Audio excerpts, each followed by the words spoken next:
Bom dia, irmãos. Graça e paz a todos. Essa é a nossa quarta aula de Escola Bíblica Dominical, quando estamos estudando a carta aos Efésios. No dia de hoje, nós estaremos estudando o capítulo 2, os versículos de 1 a 10.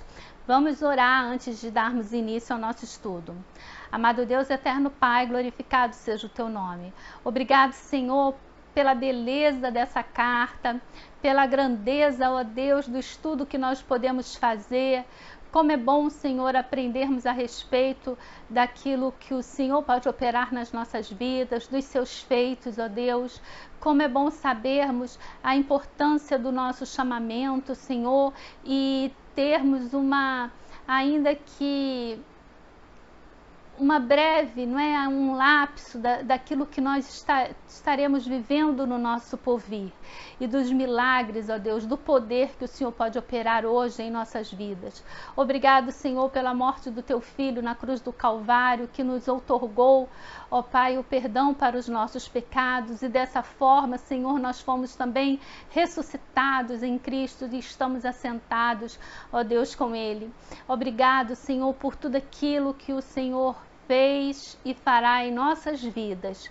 Abre, Senhor, as nossas mentes e os nossos corações. Em nome de Jesus, amém. Irmãos, antes de nós darmos início ao estudo aqui no capítulo 2, eu gostaria de voltar ao capítulo 1 e ler do versículo 15 em diante, para que os irmãos possam entender que esse trecho do capítulo 2 faz parte ainda da oração de Paulo, não é? Que ele inicia ali no versículo 15 do capítulo 1. Por isso fizemos aquele exercício, não é, de lermos a carta aos Efésios sem os parágrafos, sem os capítulos, não é, sem os versículos, sem a separação, para que pudéssemos entender que aquilo ali é uma carta, ela faz parte de todo um contexto. Então, na Bíblia aqui, para facilitar o nosso entendimento, foi separado, mas eu vou fazer a leitura, não é, de forma sequencial, para que os irmãos possam entender que faz parte da oração de Paulo. Então, lá no versículo 15 do capítulo 1, ele começa falando, não é? Paulo ora pelos crentes, e ele diz: por isso também eu, tendo ouvido da fé que há entre vós no Senhor Jesus e o amor para com todos os santos, não cesso de dar graças por vós, fazendo menção de vós nas minhas orações, para que o Deus de nosso Senhor Jesus Cristo, o Pai da glória, vos conceda espírito de sabedoria e de revelação no pleno conhecimento dele, iluminando os olhos do vosso coração, para saberdes qual é a esperança do seu chamamento, qual a riqueza da glória da sua herança nos santos, o qual a suprema grandeza do seu poder para com os que cremos, segundo a eficácia da força do seu poder, o qual exerceu ele em Cristo, ressuscitando-o dentre os mortos, fazendo-o assentar-se de sua direita nos lugares celestiais, acima de todo principado e potestade, e poder e domínio, e de todo nome que se possa referir, não só no presente século, mas também no vindouro. E pôs todas as coisas debaixo dos pés, e para ser o cabeça sobre todas as coisas o deu à igreja, a qual é o seu corpo, a plenitude daquele que a tudo enche em todas as coisas.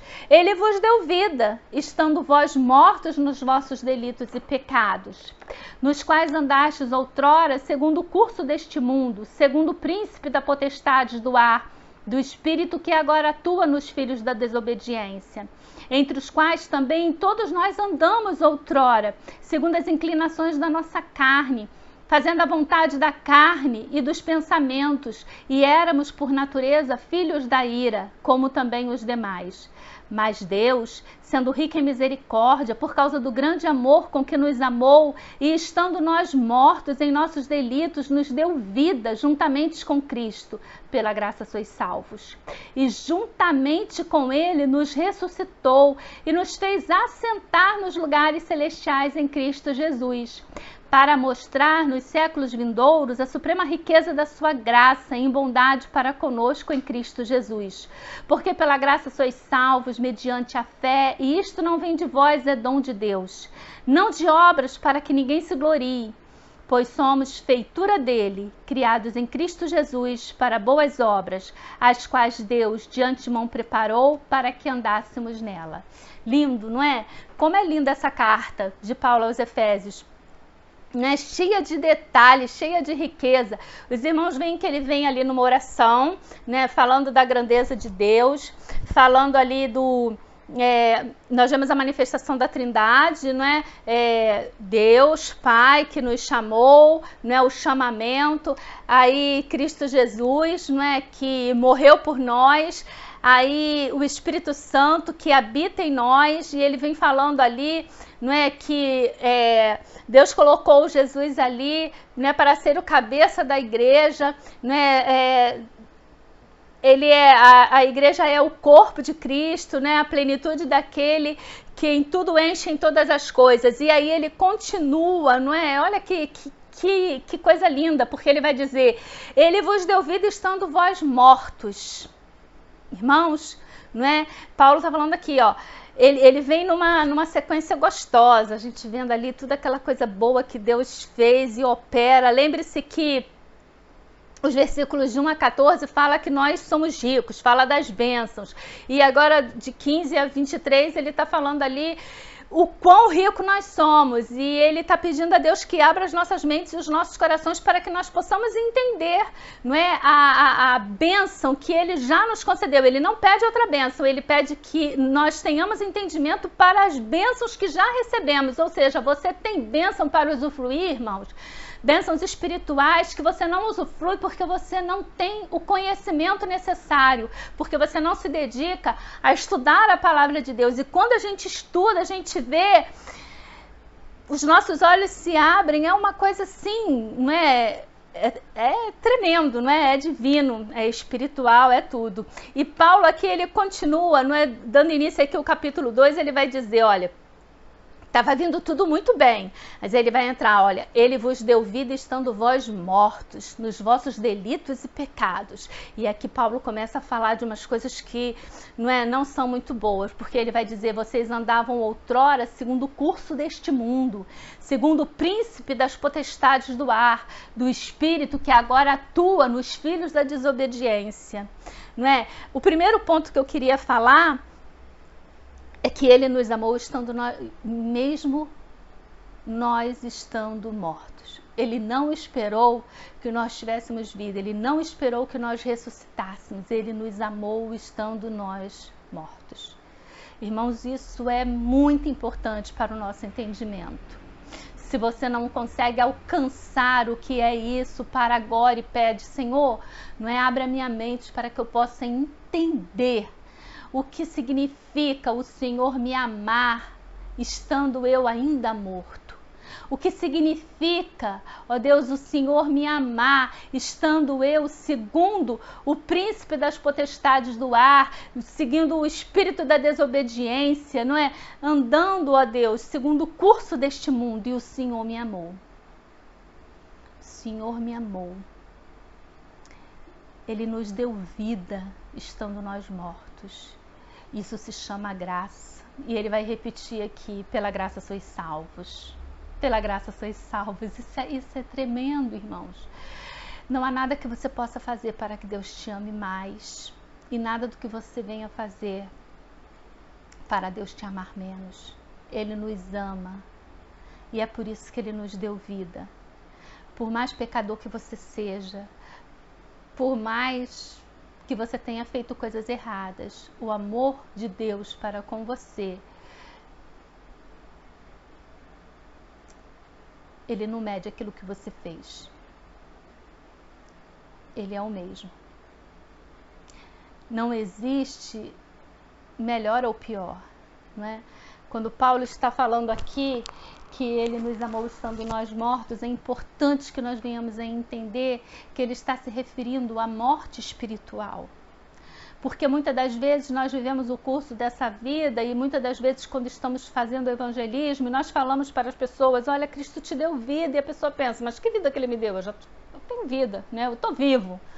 não é? A pessoa pode ser um atleta, ele pode se dar muito bem, né? Pode ter uma vida, um vigor, uma saúde exemplar, não é? Pode ter uma mente extraordinária, não é? Ser uma pessoa super inteligente, não é? Inventor aí da vacina, não é, contra o coronavírus, mas se ele não tiver Cristo como seu Salvador, ele está morto espiritualmente. E é importante nós entendermos, nós somos seres tricotômicos, somos compostos de corpo, alma e espírito. Não é? Você pode ter vida, não é, no corpo, aqui está respirando, os seus batimentos, tudo funcionando, né? Está com todos os seus índices, todos certinhos. Você pode ter a mente ativa, trabalhando, mas se você não tem Cristo, você está morto espiritualmente.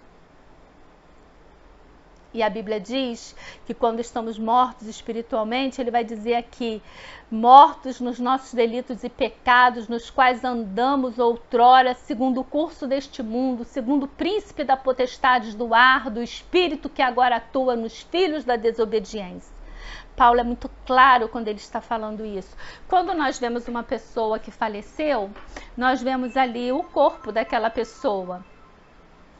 Mas aquele corpo, ele não é mais capaz de reagir, não é, de ter estímulos de reação. Se você chega lá e você cutuca o corpo de uma pessoa que faleceu, ele não vai mais ter nenhum estímulo, nenhuma reação. E quando Paulo diz que estávamos mortos espiritualmente, ou seja, nós não tínhamos mais nenhum tipo de reação às coisas espirituais em nossa vida. Isso, não é o que ele está falando. Então, eu achei importante a gente fazer esse link, não é, ligando os versículos de 15 a 23 a esse início aqui do capítulo 2, para que nós pudéssemos fechar. Eu fiz umas anotações aqui que eu vou estar lendo, né, que de 15 a 23, não é, do capítulo anterior, Paulo ora pedindo que os olhos, não é, dos seus leitores fossem iluminados pelo Espírito Santo, a fim de conhecerem as consequências do chamado. Lembra, o chamado está ligado à riqueza, está ligado ao passado, a riqueza da herança que nos aguarda, o nosso futuro e, acima de tudo, a suprema grandeza do poder de Deus que já está disponível para eles, né? Porque Deus prova o seu amor para conosco em que Cristo ressuscitou dentre os mortos e está à direita do Pai. Ele também prova o seu amor, pois nos deu vida estando nós mortos. E aí nós já entramos no capítulo 2. Não é? Eu digo aqui que ele fez parte, não é, faz parte lá do capítulo 1. E eu começo aqui falando que existem 3 verdades, não é, sobre a raça humana, que estão compostas aqui nesse capítulo 2. A primeira verdade é essa que eu tenho batido já aqui nesses minutos de aula que já tivemos, é que estávamos mortos, não é? Paulo está falando aqui, ele vos deu vida, estando vós mortos nos vossos delitos e pecados, não é? A condição real de toda pessoa longe de Deus é a morte, não é? Entender que somos seres, não é, compostos de corpo, alma e espírito. Não é que não adianta nós termos uma mente sã, um corpo sã, se o nosso espírito ele ainda não está salvo, não é? Se nós ainda não entregamos a nossa vida a Deus. A segunda verdade é que nós estávamos escravizados. Então, a primeira verdade é que estávamos mortos. A segunda verdade é que estávamos escravizados.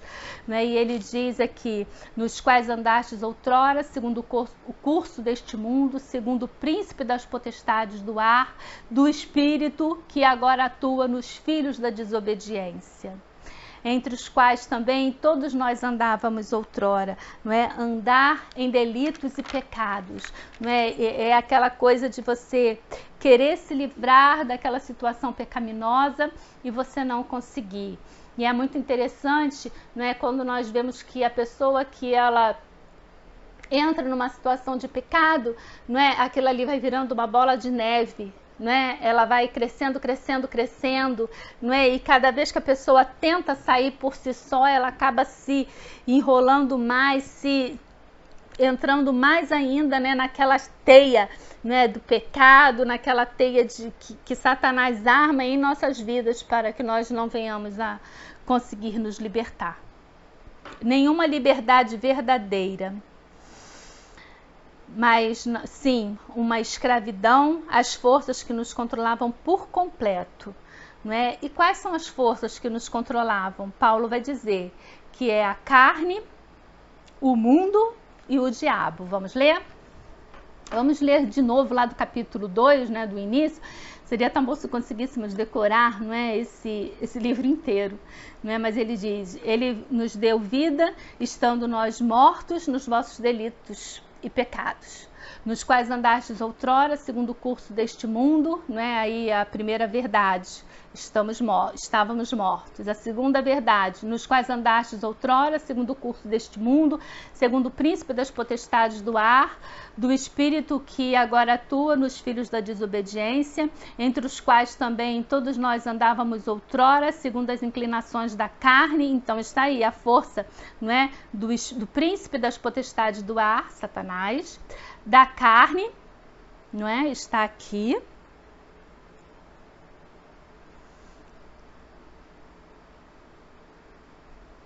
Né? Vontade da carne, dos pensamentos, e éramos por natureza filhos da ira. Não é? E o mundo, não é? O mundo está lá no capítulo 2 também, nos quais andastes outrora segundo o curso deste mundo. Então é uma força. Segundo o príncipe das potestades do ar, a segunda força. E no versículo 3 ele vai falar, segundo as inclinações da carne, a terceira força. Então, irmãos, olha, esse texto ele nos mostra três verdades, que estávamos mortos. 3 verdades sobre a raça humana. Estávamos mortos, primeira verdade. Segunda verdade, estávamos escravizados. Estávamos escravizados sobre que forças? Né? Quais eram as forças que nos escravizavam? Não é? A carne, o mundo e o diabo. Está aqui no versículo 2 e no versículo 3 o irmão pega. E o versículo 3 ele diz, estávamos condenados, não é? Porque ele vai dizer aqui, éramos por natureza filhos da ira, como também os demais. Outra coisa que é importante aqui a gente analisar é que Paulo, ele está falando aqui, né, se dirigindo aos cristãos ali da igreja de Efésios, né? Mas Paulo começa a puxar, não é? Porque aqui ele vai dizer, olha, os quais também nós andamos outrora, quer dizer, ele começa a se colocar também, ele não está, não é só vocês que andaram, não é, debaixo dessas forças, não é, do pecado, da carne, do mundo e do diabo, não é só você que estava morto, não é só você que estava escravizado, mas ele se coloca, não é, entre os quais também todos nós andamos outrora, segundo as inclinações da nossa carne, fazendo a vontade da carne e dos pensamentos, e éramos por natureza filhos da ira, como também os demais. Quer dizer, não somos só nós aqui não. Primeiro ele está falando aos Efésios, mas ele se coloca ali dentro do contexto dos Efésios, e agora ele está dizendo como também os demais, e aí nós estamos incluídos também dentro dessa categoria.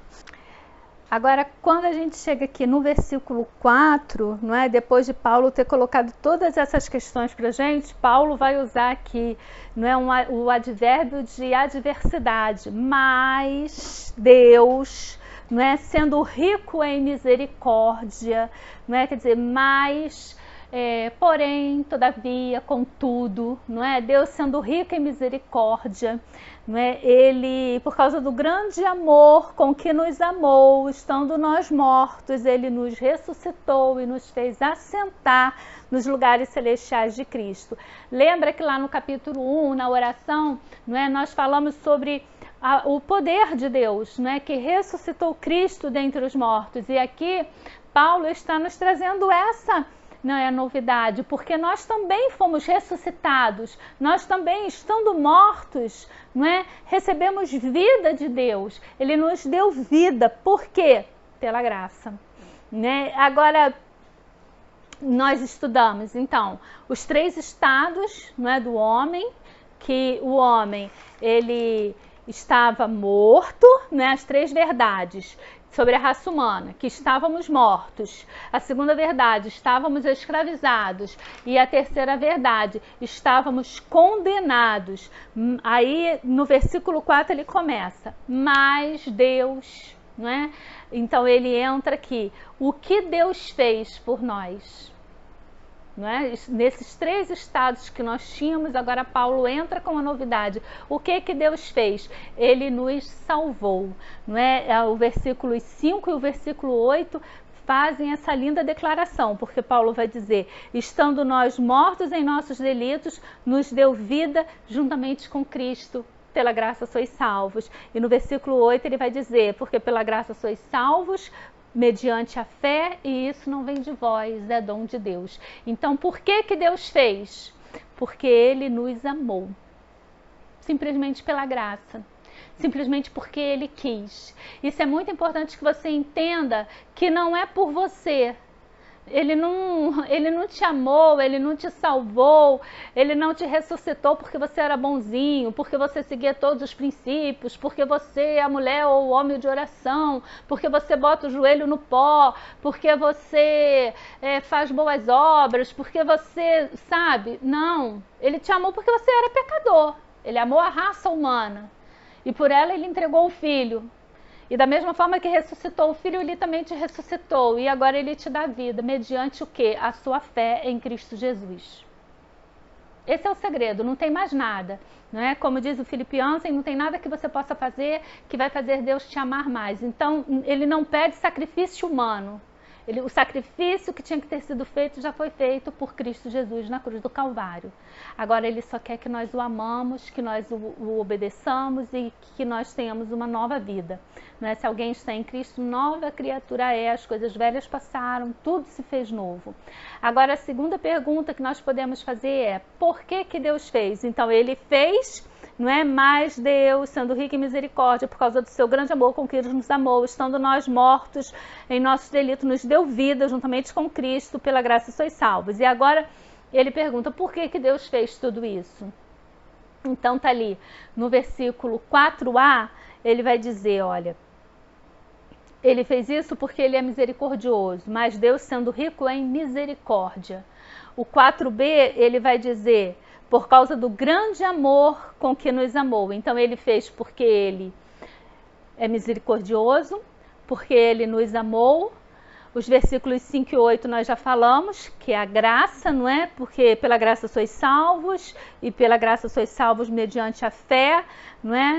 Não vem de vós, não é? Sempre que você estivesse achando muita coisa, você lembra disso aqui. Né? Porque isso aqui, ó, quem escreveu foi Paulo, né? O Paulo que estava se achando. A gente pode pensar assim, não é? Ele é um grande homem, não é? E apesar dele ter sido tudo o que ele foi, Paulo está dizendo, olha, não vem de vós, né? Não vem de nós, não é para aquilo que nós fazemos, é um dom de Deus, é pela graça, irmãos, é graça, né? E pela sua bondade, está lá no versículo 7, não é? Para mostrar nos séculos vindouros a suprema riqueza da sua graça em bondade para conosco em Cristo Jesus. Né? Então, esse foi o pedaço, né, da carta que nós estivemos estudando no dia de hoje. Eu peço aos irmãos que releiam, né? Lê lá desde o capítulo 1 novamente, se você tiver com tempo, lê adiante, mas repasse esse versículo aqui, não é? Tentando separar ali os 3 estados do homem, não é? As 3 forças, não é, que nos mantinham ali ligadas ao pecado, não é? Sublinha aí os versículos que falam do porquê que Deus fez isso para conosco, não é? Nos deu a salvação, o que Deus fez, não é? Que é nos dar a salvação, e o porquê que Ele fez, não é? Que Deus possa estar nos abençoando e que a minha oração é a oração de Paulo, não é? Que Ele possa abrir as nossas mentes, não é? Que Ele nos conceda um espírito de sabedoria e de revelação do pleno conhecimento dEle, para que nós possamos entender o amor de Deus, porque muitas das vezes nós ficamos nos 2 extremos, irmãos, ou nos achamos muito pecadores e queremos nos martirizar e viver uma vida, um julgo, não é? Que Deus não nos impõe, para podermos justificar a nossa salvação, ou nós achamos que somos muita coisa, né? E é por isso, né, que Deus nos deu a salvação, como se Ele tivesse quase que obrigação de nos fazer. Não tem nada que você faça que vai fazer Deus te amar mais. E nada do que você fez vai fazer Deus te amar menos. Não é que o Senhor possa estar nos abençoando. Não esqueçam de estar assistindo amanhã às 10h30 da manhã o nosso culto, não é, matinal, e a nossa ceia, que estará acontecendo também amanhã no nosso culto da noite às 18h30. No culto da manhã nós estaremos dando abertura à nossa programação do mês da família. Não é porque estamos cada um em casa que nós não vamos ter, né, a nossa programação do mês do lar. A partir do dia 1º de maio nós já teremos até programação que vai ser o culto em família, não é? Várias famílias da nossa igreja receberam essa incumbência, alguns estão nervosos, outros tiraram de letra, não é? Outros nem tanto, tem alguns descabelados, não é? Mas os irmãos vão ver lá que a gente pode matar a saudade e ver os irmãos ali reunidos em culto doméstico. Como é importante estarmos reunidos em culto doméstico. Então a nossa programação de maio, ela vai consistir nesses cultos, tá, do lar, que vão ser vinculados ao Itu todo dia, a partir do dia 1º, às 19 horas. Então os irmãos vão estar vendo ali o culto no lar e o pedido é que os irmãos se reúnam em família e assistam ali com seus familiares.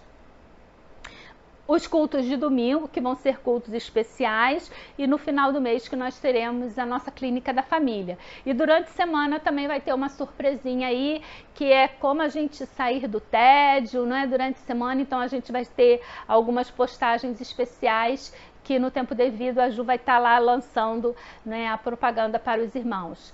Não se esqueçam então de estar participando dos nossos cultos amanhã e que o Senhor possa estar nos abençoando. Amém.